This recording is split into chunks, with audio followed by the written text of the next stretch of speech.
కొంతమంది నా దగ్గరకు వస్తారు, చాలా అఫీషియల్గా ఉంటారు. ఏంటో బ్రదర్ అంతా లాసే, ఏదన్నా చేయి, దరిద్రమే, ఏదైనా చేయి, ముందుకు వెళ్ళట్లా, అంతా లాసే అంటారు.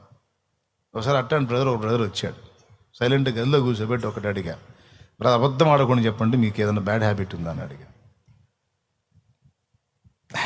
అన్నాడు. నవ్వు కాదు చెప్పన్నా అంటే, డ్రింక్ చేస్తావు బ్రదర్ అన్నాడు. ఆ ఒక్కటి చాలు నువ్వు ఇప్పుడున్న పొజిషన్లో ఉండటానికి.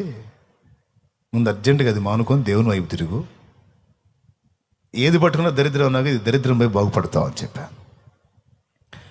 అదేంది, నేను మందు తాగితే దరిద్రం ఏంటంటే, నాకేం తెలుసు, బైబిల్లో రాసుంది తిండిబోతులు తాగుబోతులు దరిద్రులు అవుతారని సామెతల్లో రాసుంది, కావాలంటే చూడని చూపించి మెల్లకుండా పోయాడు.